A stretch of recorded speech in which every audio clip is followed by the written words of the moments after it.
your career on this side of the pond, Kell Brook. Let me just tell everyone, Kell Brook was an undefeated fighter who won the title, beat Sean Porter, who's an excellent welterweight, more decisively than Errol Spence did or Keith Thurman did, who are two stars of the division.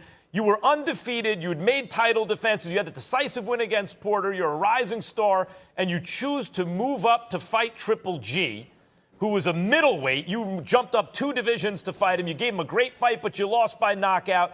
And then you turn around and you get in with Errol Spence, who's another killer in and around that weight class, one of the best pound-for-pound fighters in the world. Again, a terrific fight, but you come up short. You've had a couple of wins since then. What have you learned from those fights that you can take in against yet another elite of the elite type in Terence Crawford, so you can not only give him a good fight, but actually come out on top this time? Absolutely. I think being in, first of all, being 28-year-old and thinking, can I perform at this level against Sean Porter? As the rounds went on and realised this is where I do belong. And then I become world champion. And obviously going on from that, defending, looking spectacular. And then nobody seemed to want to come and fight me, so I jumped up, because that's what I want to do in this game, fight the best fighters out there for the fans. So I jumped up to fight Golovkin, who nobody would fight, even at his own weight at middleweight. And I showed the world the blueprint how to beat Golovkin. I stood with him, but the eye socket went, and it wasn't my night. And then immediately after, I boxed Errol Spence. It wasn't heard of really at the time, but the people in boxing knew that this guy was special. And I was winning the fight until the other bone went. But it's just one of them. It's just one of these things. It's one of these things that they've been taken care of now. They call me the Terminator because I've got 2 metal plates in now, and I feel strong as ever, and I feel like I'm getting better, like a fine wine.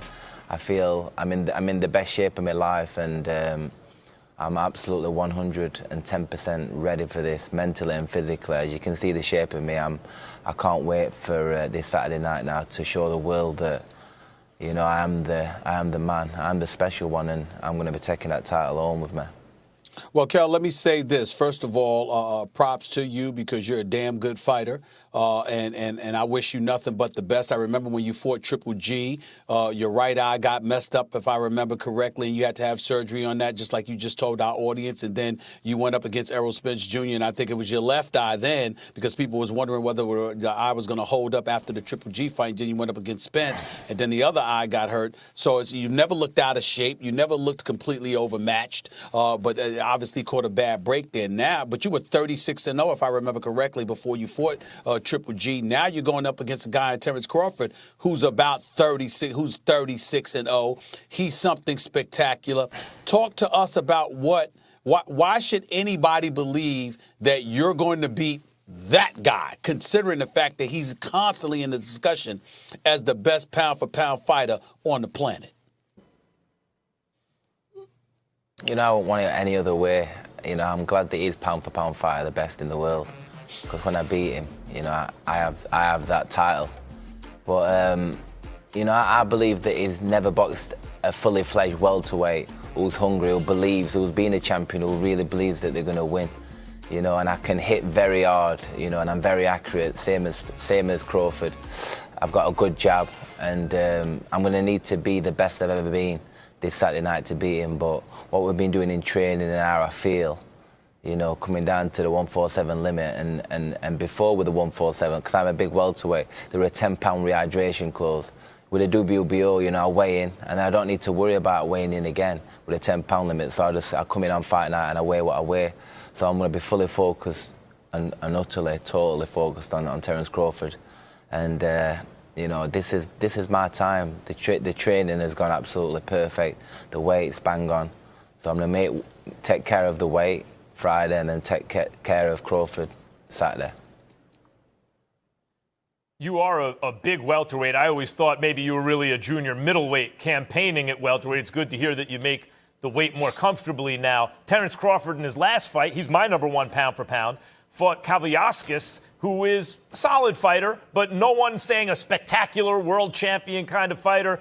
And Crawford had to kind of rally in that fight to win by stoppage. at the Garden and was hit more than we've seen him hit earlier in his career.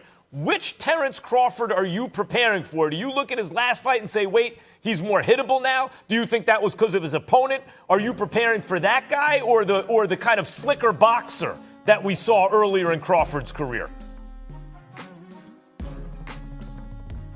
I'd be a fool to be training for that guy. I'm training for the best Terence Crawford. And don't get me wrong, he's an all-round solid fighter, good balance, good power, can switch it, you know. But from the school where I got brought up, where Prince Asim were from, the unorthodox style I'm used to. You know, I've sparred many. You know, that's where I've done all my 25 years in this game. You know, in the Ingle gym, so I've seen the unorthodox style. You know, but we're preparing for the best Terence Crawford. You know, this is the fight of my life. You know, there's pressure on him. You know, but I'm putting pressure on myself in this fight because I want this so bad. You know, because I want to show the world, you know, that me 100%, you know, is a complete different guy to what you've seen before in myself. All right, looking forward to it. It all goes down Saturday, 10 Eastern on ESPN. Best of luck to you, Kell. Thank you so much for the time today. All right. When we come back, is King Henry out of the MVP race? Absolutely. I think being first of all, being 28-year-old and thinking, can I perform at this level against Sean Porter? You know, as the rounds went on and realised this is where I do belong. And then I become world champion. And obviously going on from that, defending, looking spectacular. And then nobody seemed to want to come and fight me, so I jumped up, because that's what I want to do in this game.